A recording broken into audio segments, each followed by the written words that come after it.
Hello everyone, আজকে আমরা শিখব যে কীভাবে টেবিল ক্রিয়েট করতে হয়। ফার্স্টে হচ্ছে আমরা মাইক্রোসফট ওয়ার্ডে যাব, গিয়ে সেখান থেকে আমরা হচ্ছে ইনসার্টে যাব। ইনসার্টে গিয়ে সেখানে টেবিল যে অপশনটা আছে সেখান থেকে আমরা মন ইচ্ছা মতো রো কলাম সিলেক্ট করে নিব। যতগুলো সিলেক্ট করব সেখান থেকে আমাদের ঠিক অতগুলোই রো বা কলাম হয়ে যাবে।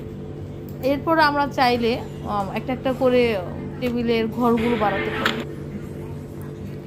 আচ্ছা, এরপর আমরা আসলে দুইভাবে টেবিল ক্রিয়েট করতে পারি। এটা হচ্ছে খুবই সিম্পল। আরেকভাবে আমরা টেবিল ক্রিয়েট করতে পারি, সেটা হচ্ছে ইনসার্টে যাব।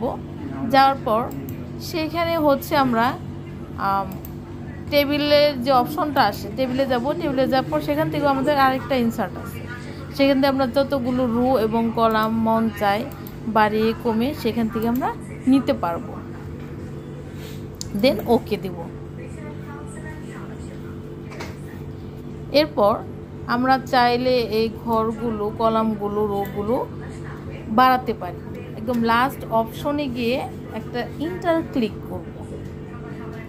ইন্টার ক্লিক করলে আমাদের একটা একটা করে ঘরগুলো বেড়ে যাবে। আর এছাড়াও আমরা আরেকভাবে হচ্ছে বাড়াতে পারি, সেটা হচ্ছে আমরা ট্যাব ইউজ করব।